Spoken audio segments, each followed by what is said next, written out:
Season 5 trailer is finally here. I haven't seen this at all yet, so I'm going to give you my thoughts on it.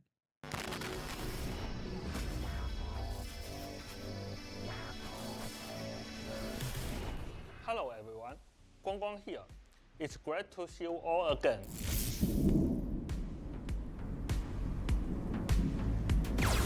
Welcome to Season 5 of Marvel Rivals. This season centers on Mr. and Mrs. X, Gambit and Lord, after the time string entanglement interrupted their dream wedding. To make up for the disruption, Gambit has planned a honeymoon full of surprises for Lord. But when their journey leads to a world built by the elders of the universe, can their love survive the ultimate cosmic test?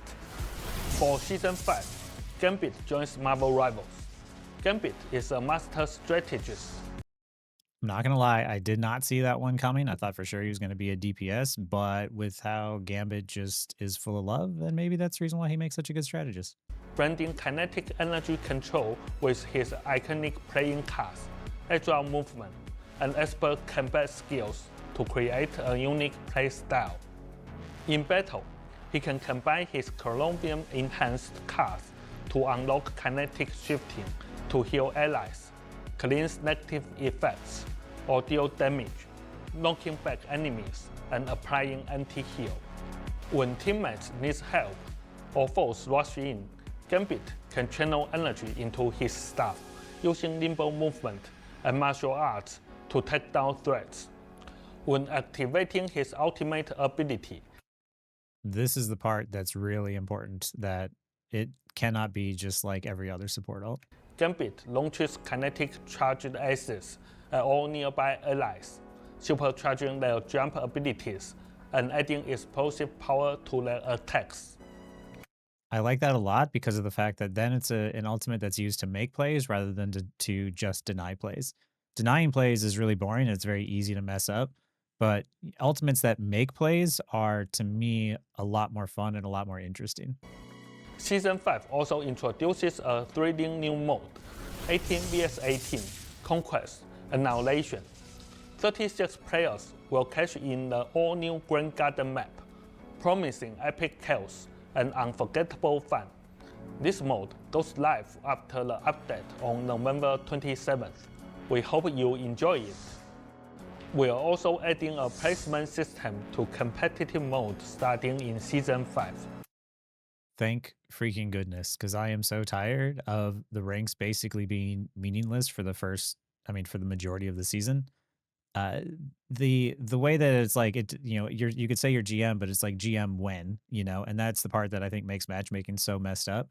So by adding a placement system, hopefully it helps improve the matchmaking system by making sure that there's players that get to their ranks faster, and hopefully they remove the performance based SR because that system is terrible, and just stick with placements and your standard competitive mode for games, because what we have currently is actually getting really old really fast.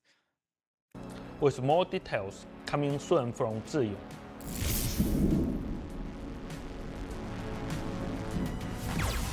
Season 5 brings you the grand debut of New York's Times Square.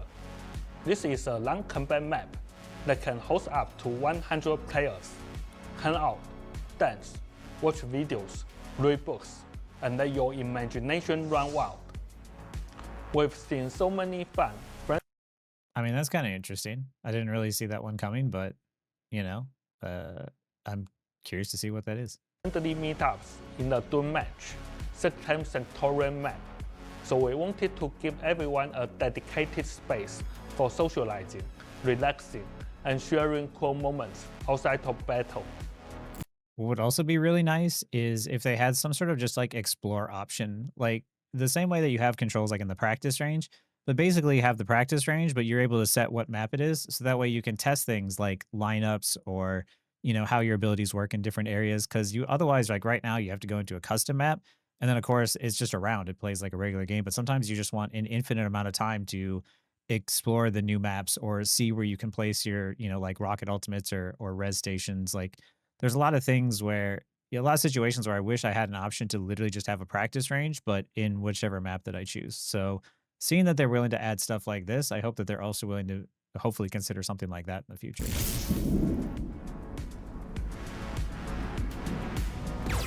Happy anniversary, Rivals! Season 5 marks the first anniversary of Marvel Rivals, a milestone for us and for all of you, our players.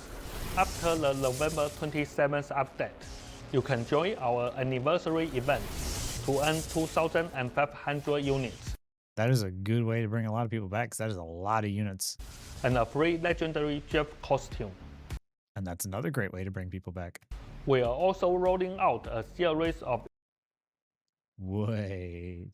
Okay, these are dope. Hello, Magic. exclusive anniversary costumes from Marvel Rivals styles, looks to community Is he wearing Crocs? inspired outfits, And why has Blade got his bare feet? What is this? and even cake party themed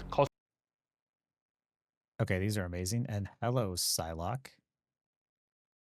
I'm gonna have to get that, aren't I? That's a day one purchase for sure. costumes. We hope you love them as much as we do. This anniversary is a celebration of our journey together and the start of many more adventures ahead.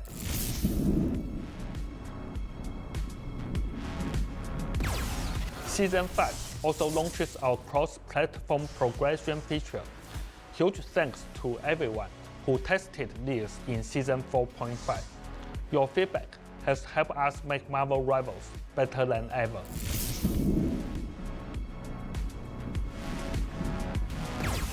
We are adding a new batch of adorable accessories for Gambit, Human Torch, Magic, Mantis, Wolverine, Phoenix, Thor, Loki, Wonder Is this like a Tamagotchi? Do people even know what Tamagotchis are anymore?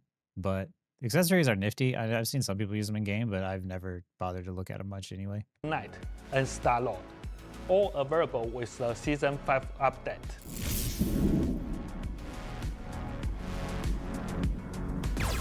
Season 5 rotates in 10 new costumes and MVPs for verified college student players.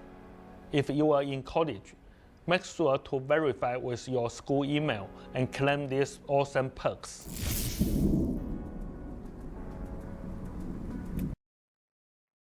I wasn't expecting a PvE mode, but you've piqued my interest.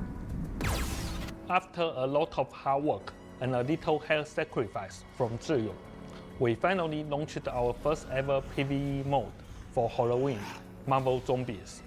This was a huge challenge, especially with only 6 months of development. We pushed limits with over 200 zombies on screen and supercharged our heroes for an over-the-top superhero experience. This presented enormous challenges both technically and in terms of gameplay design. It's just the beginning. We know there's room to improve. With a reused map, only 5 playable heroes, and just a few zombie types, there are still bugs and performance tweaks needed too. But we've seen your enthusiasm and feedback, and we promise to keep investing in PvE. More heroes, more maps, more themes are coming. It will take time, but next year, expect much more from us in this front. And now, I will hand it over to Zhiyu. Okay, I thought they were going to announce more PvE, which I was going to be surprised by. But that's just talking about the zombie thing, which was really cool and it was really fun. And it was great to see people try to get really competitive and see how fast they could beat, Nightmare 4, either solo or with friends. And them telling me that it took them 6 months of development time kind of checks out because of the fact that a lot of it was reused assets, right? Like the zombies that they had were pretty plain in terms of like the art style and what was thrown in there. And the levels, of course, a lot of it was just reused assets. But the fact that they were able to get that many zombies on the screen with that many effects and trying to figure out a way to like give all these balance cards and make that work and functional with how over the top it was pretty incredible to me. Especially given like how poor the game runs normally, to see that many zombies on screen at once with that many effects flying around and my FPS dips worse in PvP than it did in that mode. Like it was pretty impressive. It also, video game companies sometimes have these things called like game jams where you spend like a weekend, or like you spend like 3 days, 3 to 5 days or something working with people to come up with like a prototype, and sort of just have people play this playable prototype. And that's sort of what the zombie mode felt like. It felt like they got together, everybody was just doing a game jam, and everyone was like, wow, this zombie thing is actually like really fun. We should like lean harder into this. And they busted something out really quickly for us. And one of the things that I appreciate the most about NetEase is the fact that they're not afraid to put out something that isn't necessarily perfect. A big problem that Blizzard had is that they wouldn't ever release a game or release an update that wasn't seen to their level of polish. But because of that, you went through terrible dry spells where you just wouldn't get content for a really long time. And it was really annoying because of the fact that you would wait so long. And sometimes you would get content that was really polished in terms of like art, just its functionality and its performance, but it maybe might not be as fun. So the fact that they're willing to throw out and do as much as they will from NetEase's side, but also accept that, yeah, there's going to be some bugs, there's going to be some issues, but we'll fix it as we go. We'd rather get you content now and fix it later than wait forever to have something that's perfect. So the zombie mode is really fun. I hope that they have more of those little like game jams in their office. They come up with more little prototypes and they do more PvE stuff because with how stressful ranks, especially can be, with how toxic the rivals community can be sometimes, it's nice to have something like that where you can just group up with your friends and play some PvE stuff. Because sometimes you just want to do something that's got less stress attached to it. So yeah, I'm looking forward to more PvE stuff. For updates on Season 5's team up ability adjustments, balance changes, and details about the new competitive placement system. Hey rivals, it's me, Zhiyong, back again. Time really flies. Halloween is already behind us, and I hope you all found your own happiness, both in the game and out in the real world. The brand new Season 5 is just Halloween is only an American thing, right? around the corner, and it's a big one for us because, with your support, Marvel Rivals is celebrating its first anniversary. As Guang Guang mentioned earlier, we've prepared tons of new content, and we can't wait for you to experience it all. Now, let me walk you through what's changing with team up abilities, balance adjustments, and major improvements to ranked.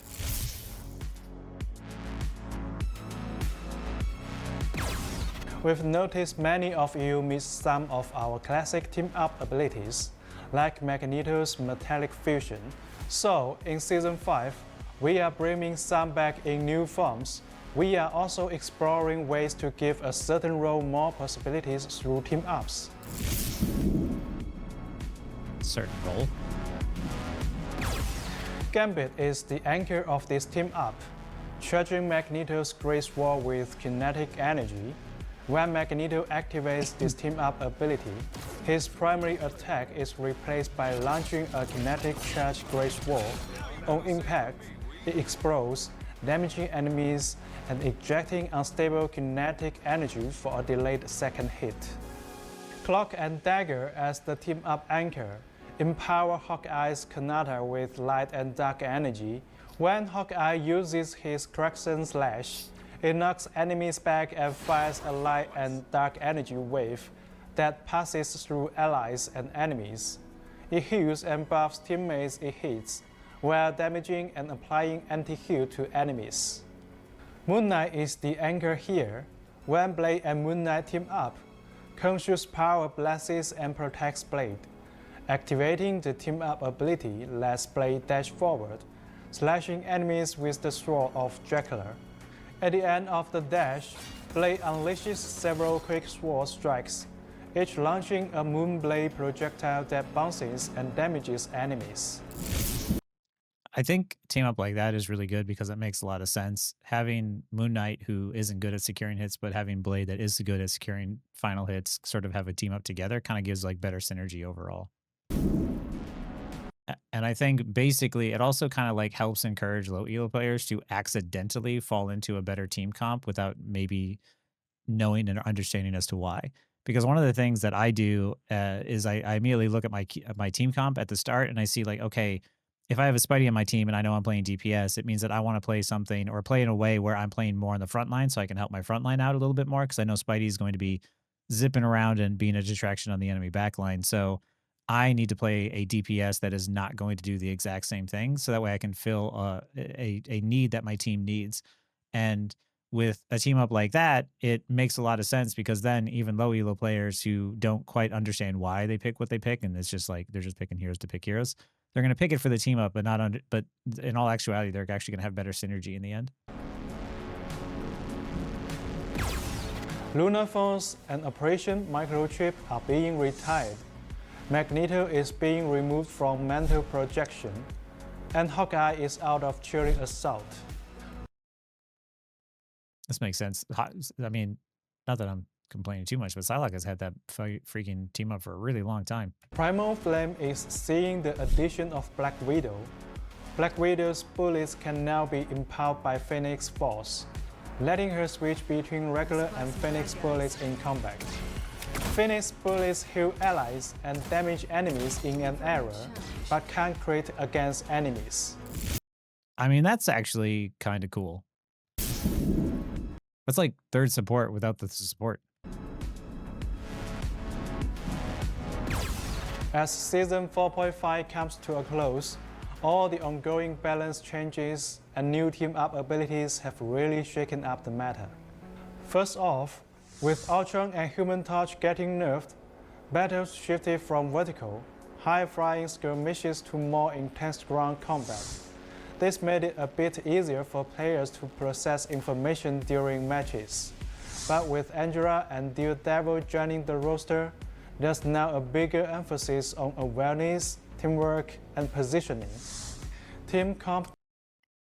He says there's a bigger need for awareness and positioning and teamwork, because Angela punishes positioning and Daredevil really punishes like a lack of teamwork. A lot of people have asked me, what do I do to deal with Angela? What do I do to deal with Daredevil? And so my answer to that is always the same. It's if you ever see Daredevil, Iron Fist, Angela, Captain America, Venom, Hulk, Black Panther, Spider-Man, all of these heroes that are very dive focused, you pretty much always have to have, preferably in my opinion, a DPS mark those heroes and just constantly shoot them and make it so they don't feel comfortable to do what they want to do. Oh, Wolverine as well. You don't want those characters that are good at diving a singular target to ever feel like they have an opportunity to do so. And I will say that at the moment, Daredevil is incredibly overtuned in my opinion. In high elo, it feels like there's zero counterplay to the Celestial 1 Eternity players that I've gone up against, where if he gets through the ban phase, your Daredevil is going to go 5-5 and their Daredevil's going to go 34-2. So to me personally, there's not a single hero I have felt that I could play that could actually deal with Daredevil, or I understand like how to outplay him. It's just everybody sort of has to focus him all at once. And it's the same with Angela. I don't know if people have learned that yet, but I don't think so. I feel like Angela and Daredevil are still punishing players just constantly. I don't know what they're going to do about that, or I don't know how we get the player base to understand what to do. But yeah, that's a tough one because their kits are sort of designed to be annoying and frustrating without teamwork and cooperation and rivals. Like, what is that? Diversity was up this season, with buffs to Jeff and Venom's ultimates, and the new team-up ability for Hela and Namor.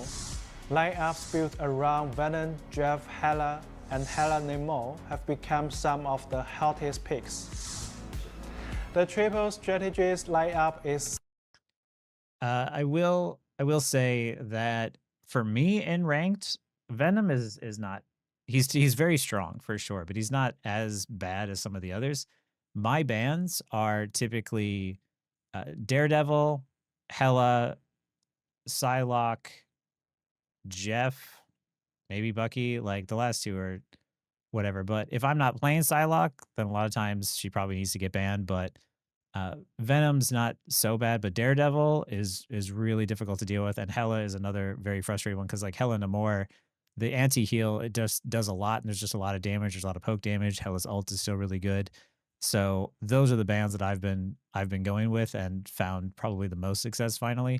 But yeah, the team ups, especially, it feels like Namor just always has like the best team ups no matter who's the anchor for him. So Yeah, I see that there's like a synergy between like a Venom, Hela, like Jeff comp, but I've never seen all three of those, I think, get through the ban phase. Still holding strong, even after Ultra's nerf, with Adam, Mantis, and Jeff as key picks. And I've seen a lot of triple support still played. I don't think it's as strong as people think that it is. I still don't personally like triple support. I would rather have triple tank than triple support. I still default probably to the 2-2-2 to start. And for me, a lot of times when I see people play triple support, I don't know, like if you target the supports in the right order for who has their ult next or who doesn't have their ult, it's not super oppressive because even though you have a lot of sustain, there's not a whole lot of killing potential when you have triple support. So even though like Adam and Mantis are strong sort of off DPS characters, I still don't I've never found triple support to be as bad, and I really don't like playing triple support on my own team comp. I would always rather have more of a 2-2-2 comp and then just focus on having some sort of teamwork or synergy. Because a lot of people default to just saying, "Oh crap, this isn't working. Let's just run triple support," as if that's as effective as it was in season 0, and it's not anymore. A lot of times I don't think people need to switch to triple support. I think they just need to switch how they're playing with the characters that they already have. Because I just had a game earlier today where it was literally just the enemy team was running triple support, and it wasn't that triple support was bad, is that nobody was dealing with the one DPS that was on the enemy team that was dealing with our supports. So it's like once we changed our strategy to start peeling the Iron Fist a little bit better, then we started to easily take control over the game, and it wasn't there's no way to sustain through everybody focusing that one target together, even with triple support. So yeah, as much as people don't like triple support, it might be different for me in the ranks that I'm at with people being able to coordinate better, but maybe someone else can tell me what it's like at like a gold level, how triple support feels. But to me, I don't know. To me, it still feels like there's solutions around it, but it plays differently at all the different ranks. So I'm wondering how players feel, at gold, diamond, and GM. For Vanguards, Emma Frost and Magneto are still the backbone of many teams, and Doctor Strange's buff Maelstrom of Madness has made him a solid choice. Venom, Captain America, Angela, Penny Parker, and Groot also stay competitive. There have been more variations in terms of like DPS, tank supports this season than I've seen in all of the other seasons. I have run with Mantis Rocket support, Rocket Atom support, Luna Cloak, Luna Invis. Like I still seen Loki, occasionally here and there.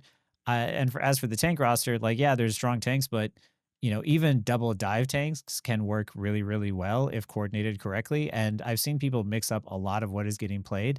So this season, I think, has actually done a really good job in terms of us seeing like a variety of heroes, including on the DPS and on the tank roster. I know that Emma and Magneto are good, strong anchor picks, but even still today, the games I played with Coach Mills, I was running Cap and Venom with him, and we were still finding success, no problem. I didn't feel like I was obligated to play Mag or Emma or anything. And, I'd bring out Emma or Mag when I was sort of holding down maybe the first point on a convergence map. But once it would turn to a convoy map, Cap and Venom are still better at that than playing Emma Mag, in my opinion. So, yeah, I still think that they're doing a good job, and there's still a lot of variety, a lot more than people think that there is. Among duelists, Phoenix and Black Panther are no longer as dominant after several rounds of adjustments. Black Panther, because his kit is just frustrating to deal with. The design of his kit is just frustrating. There's really no way to buff him or nerf him in a way where he feels fun to play against. So he's either going to be too weak and no one's going to play him, or he's going to be too strong and everyone's going to hate playing the game. Phoenix, even though she got nerfed, is still incredibly powerful. She still does a crap ton of damage. Her ult is still really powerful. I have seen players in Celestial One that are getting a lot of value out of Phoenix, and even as Rocket's ult, because you don't necessarily need to hit it directly with Phoenix ult. I have seen Phoenixes, instead of getting burned out of the air when they see a rocket ult, even if I place my rocket ult someplace interesting where it's not perfectly at ground level and I place it up somewhere, a Phoenix will fly instead of at my team, just behind a wall, directly into the wall behind her and blow up the amplifier through the wall. So like she's still a counter to Rocket, but at the same time, like now it's not like if they pick a Phoenix, then there's no point in playing Rocket.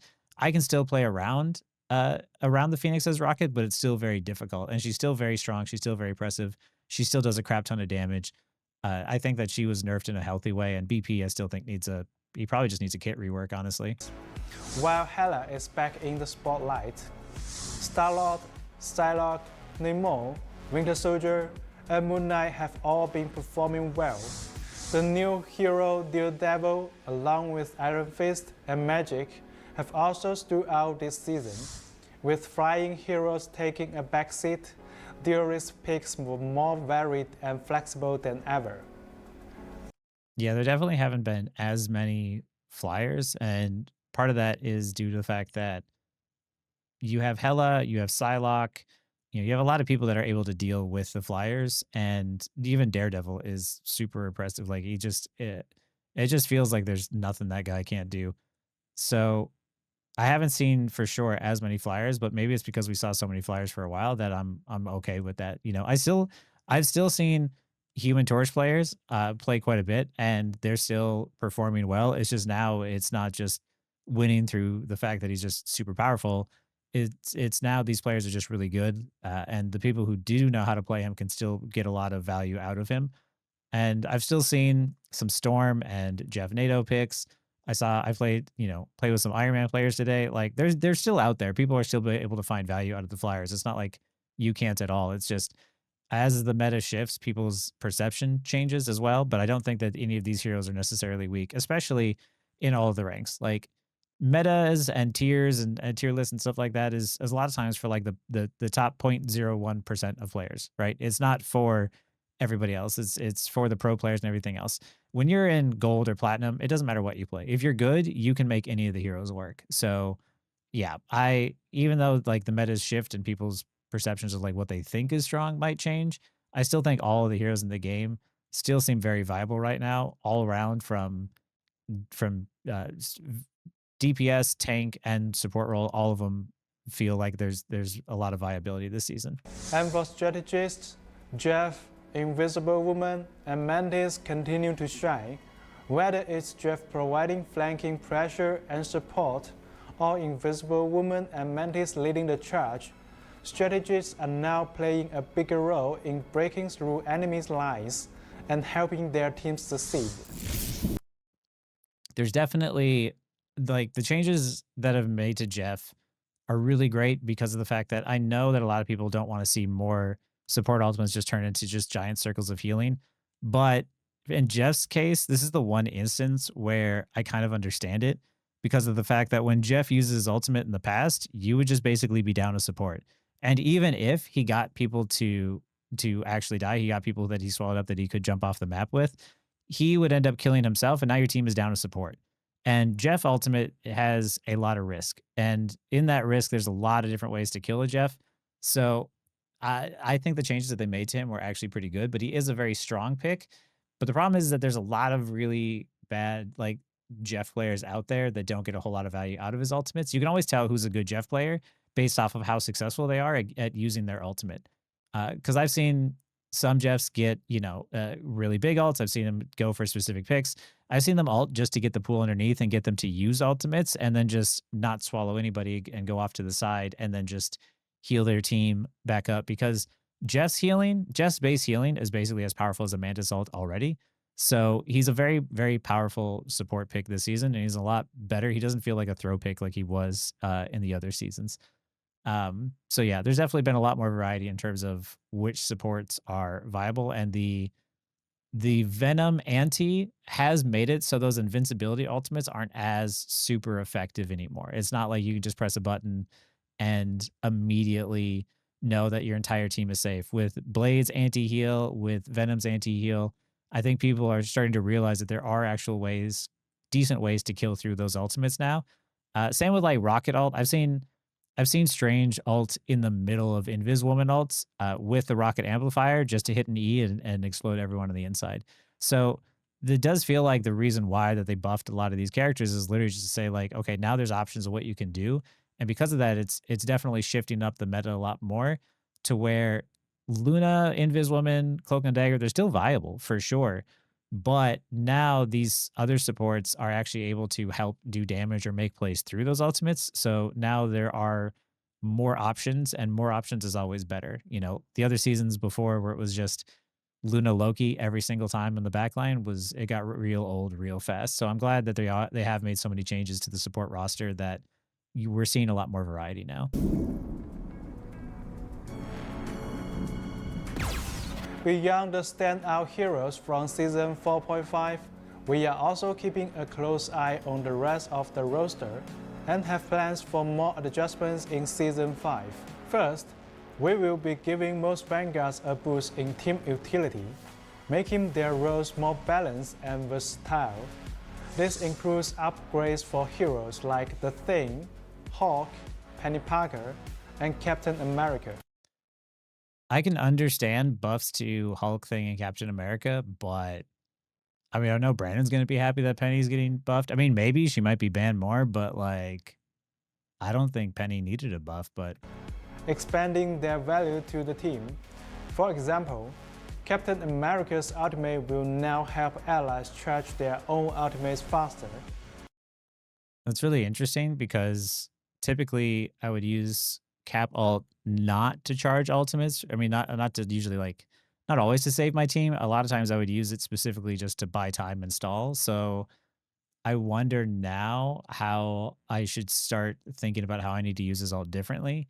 Uh, because with that added bonus, I don't know how much it's going to be, but I might need to play around my team more with it. I don't know. It'll be interesting because, yeah, it was before just an ultimate just to buy time and be a nuisance, but that that will be interesting to figure out how I can maximize the efficiency on it. And teammates will be able to heal while on Penny Parker's webs. I am never dying ever again as Rocket. Whenever I play with Brandon, I'm just gonna sit on the webs, and nobody's ever gonna touch me ever again, and I'm just gonna heal forever, and we're just never going to die. That's insane. When it comes to duelists, we've noticed that heroes like Wolverine and Spider-Man have been struggling a bit, so they will be getting buffs this season.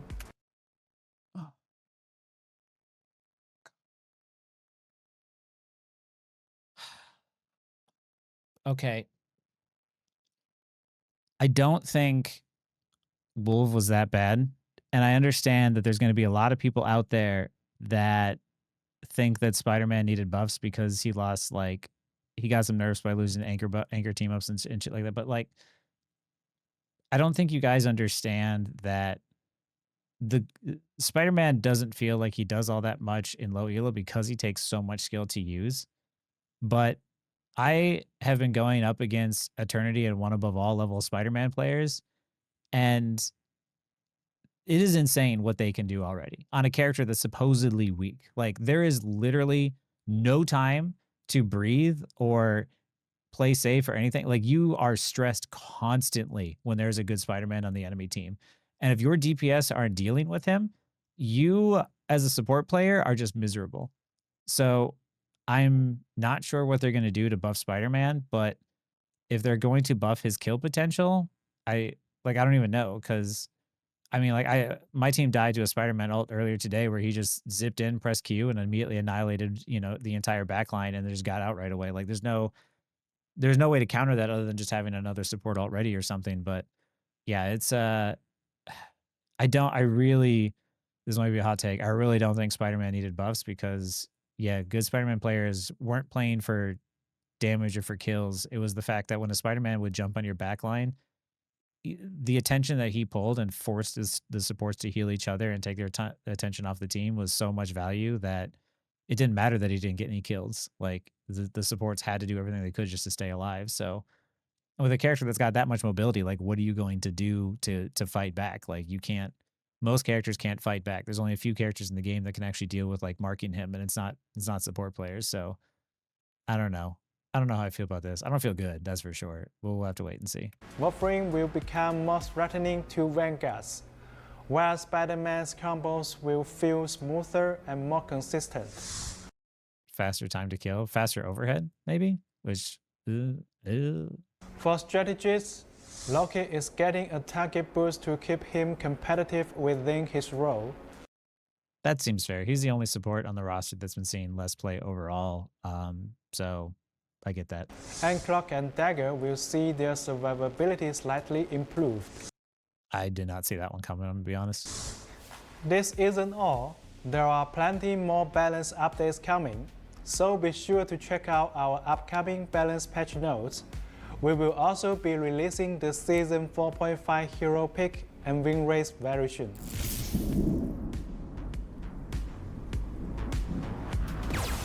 In Season 5, we've made a series of improvements to rank play based on your feedback, including placement matches, team size adjustments, and reward changes, all aimed at creating a better experience.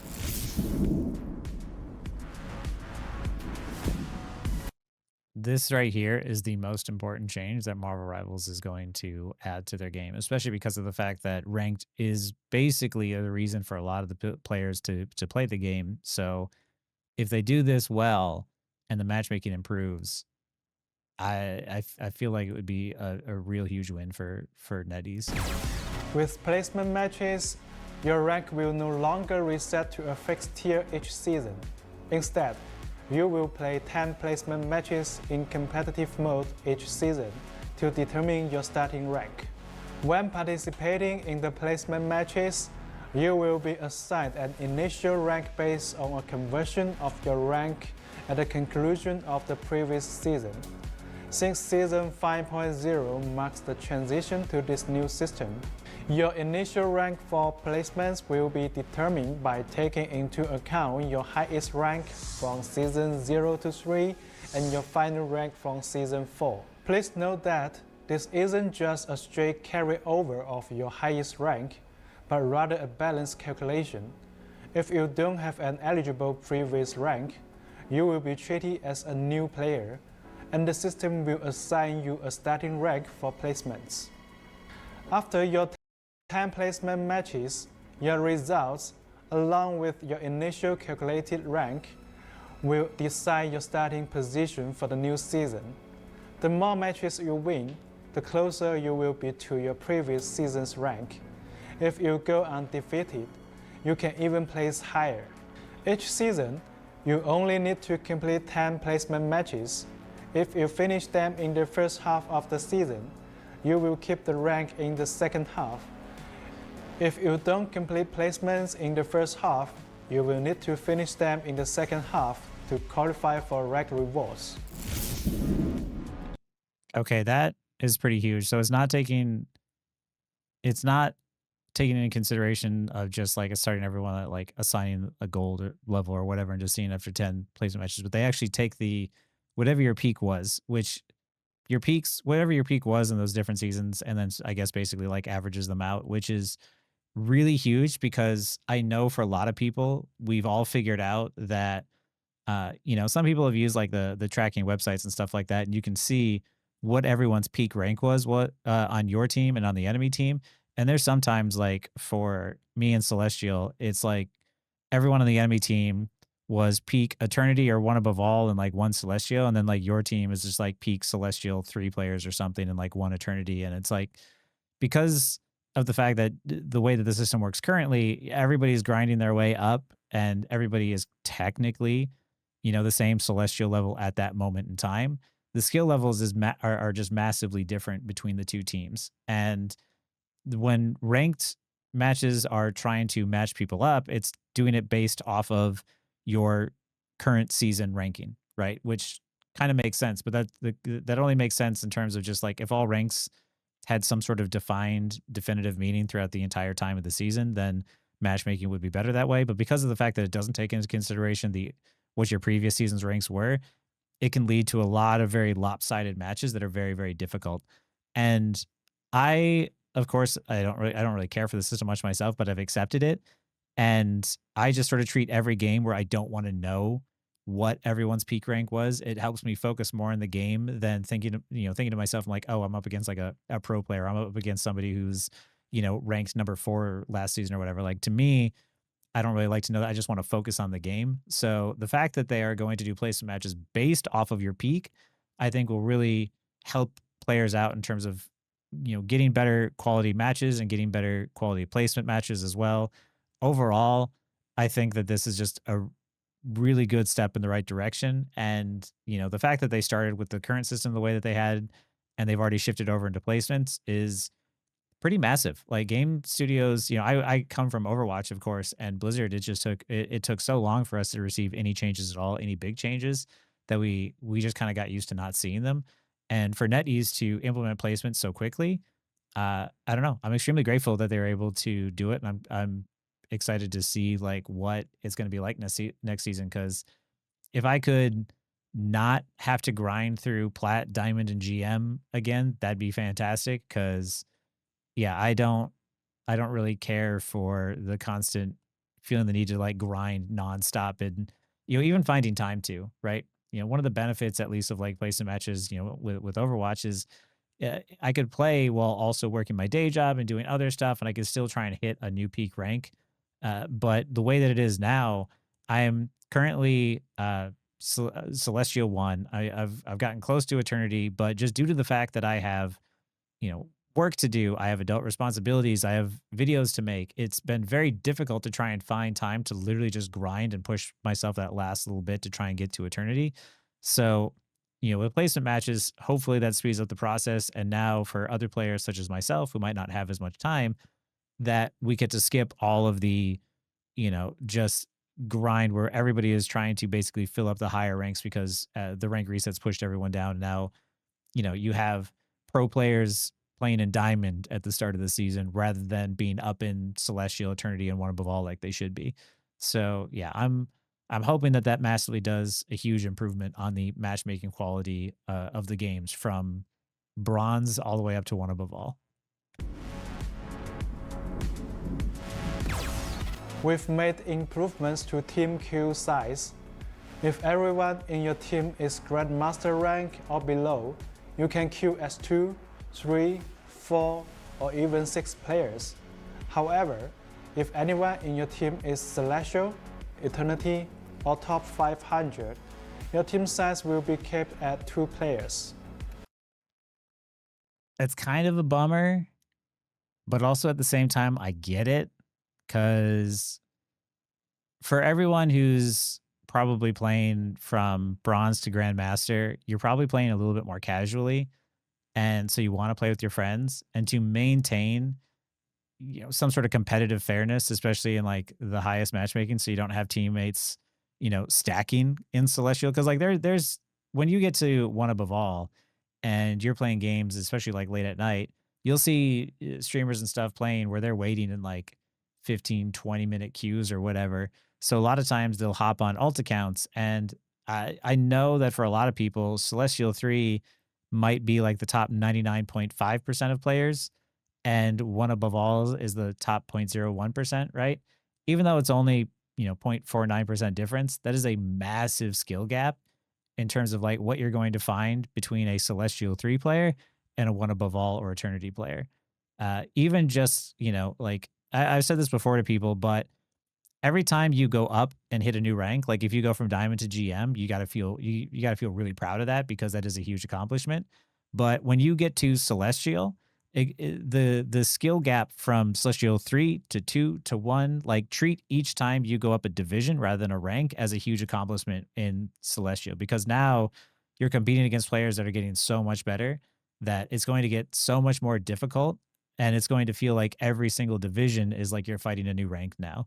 So I understand why they're still capping Celestial and above players at only 2. I was kind of hoping they were going to allow for 3, but I am happy that at least they opened up more for players for GM and below.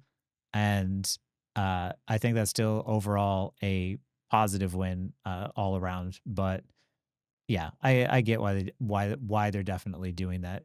Because if you are playing in Celestial and above, you're playing seriously anyway. Like it's no longer a casual game at that point if you're putting in that many hours to grind to there.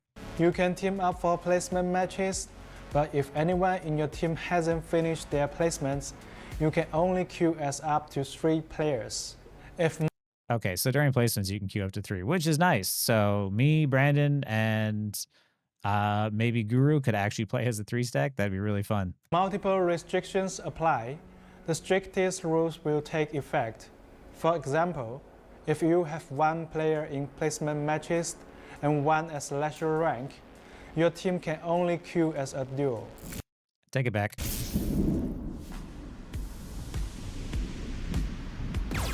First, gold rank costume rewards will work just like before.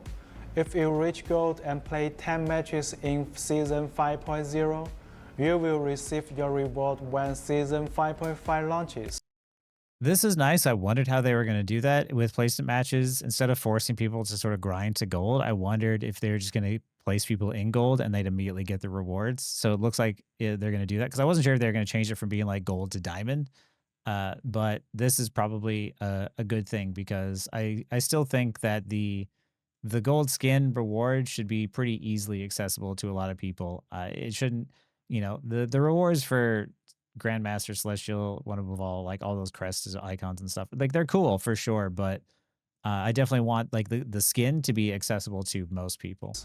If you don't meet the requirement in Season 5.0, you can still earn it by reaching gold and playing 10 matches in Season 5.5, and you will receive 2 costumes at the end of the season.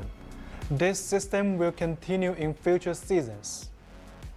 Next, for nameplates, frames, and Crest of Honor, these rewards will no longer be split between the first and second half of each season.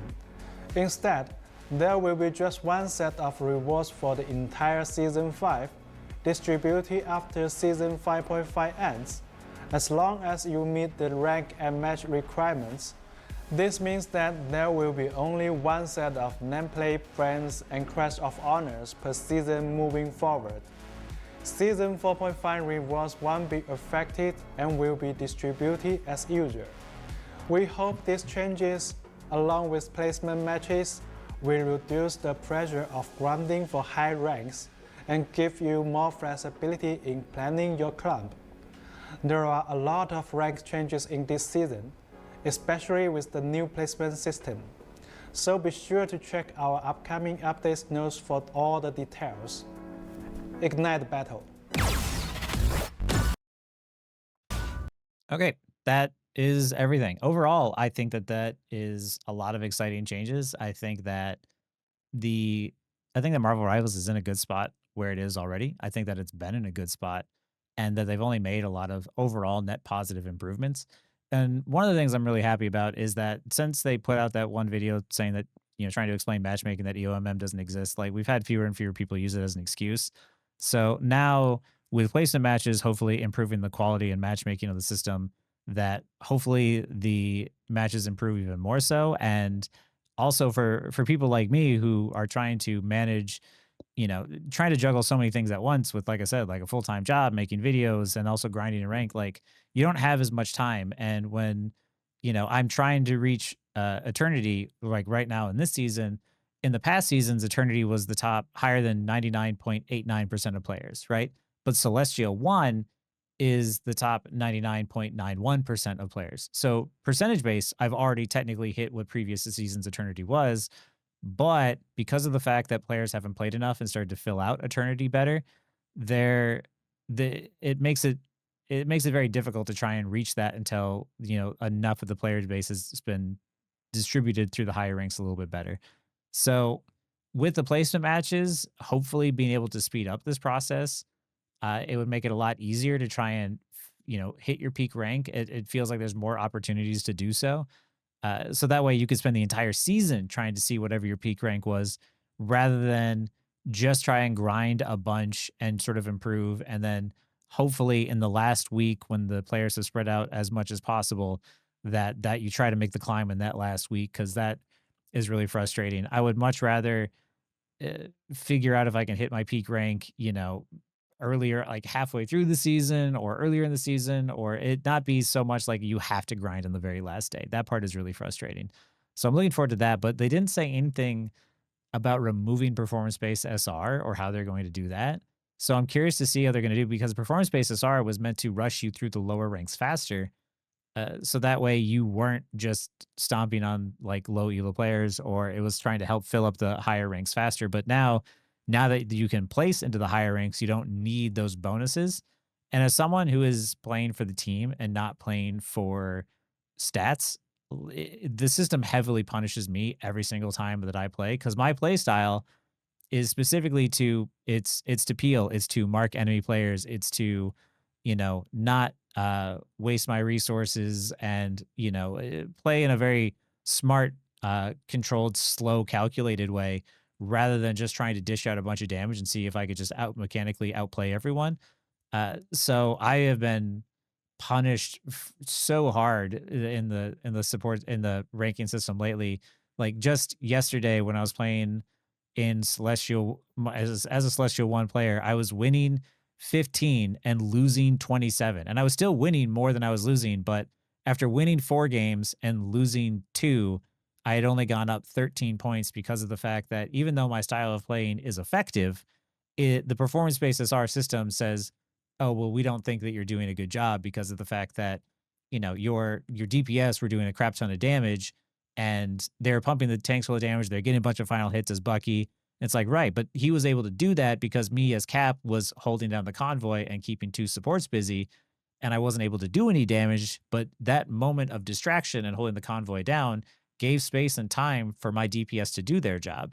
So yeah, the fact that like performance-based SR is just such a frustrating thing to deal with where it actively incentivizes you to not work with your team. And it tells players that good performance isn't teamwork, but rather just whoever can just be mechanically better and pump out damage and secure the more kills faster rather than playing smart and playing as a team. Because I am not one that is going to out mechanic a lot of the players that I go up against.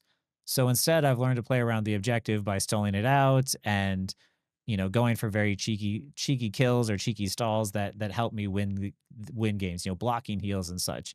So I'll be curious to see what they do going forward with the placement matches in terms of like how the SR gains are going to be, because that's one unknown that they didn't go into detail with that I wish that they did.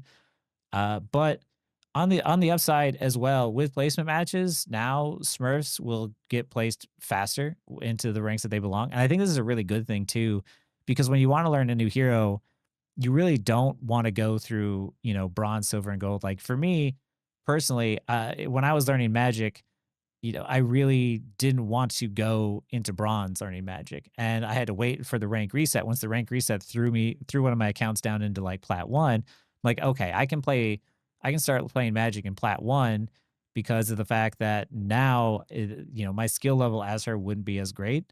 So now it's going to put me up against players where I'll have an easier time learning as I go because I can't just throw magic into the lobbies I'm in right now. It would just be an absolute throw. I wouldn't be helping my team. I'd be a detriment to my team.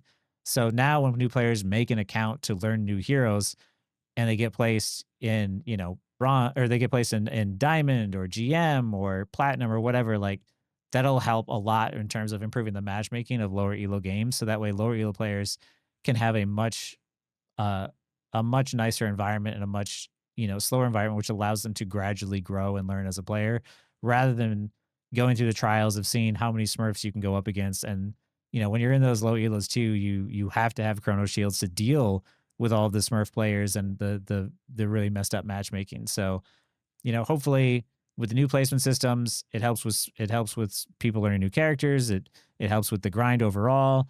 It helps improve matchmaking quality. Like there's just so many positive things that can come from just placements that I am excited to see how this shifts up and changes the game's quality overall. Uh, but yeah, overall, like it's a lot of good things that I see. Gambit being a strategist, I didn't expect, but I'm happy to see that. Hopefully, we get some more players playing strategists now, because yeah, there's definitely not enough, and there's definitely not enough good ones for that's for sure. So, I'm still curious to see what they'll do for Rogue, and I'll be curious to see what the patch notes or what the game is going to play like when it comes out. But overall, I think that this is probably going to be this might be rival like season 5 might be the best season for rivals ever. And we're just gonna have to wait and see. But I'm feeling really good about it. And just that Psylocke skin would have been enough to get me stoked for season 5. But new Psylocke skin, new Magic skin, placement matches. This season 5 is going to be the season to come back for sure. If in case you took a break from it, because I think the quality is going to improve overall from this. Anyway, that's all I got. And yeah, let me know what you thought in the comments.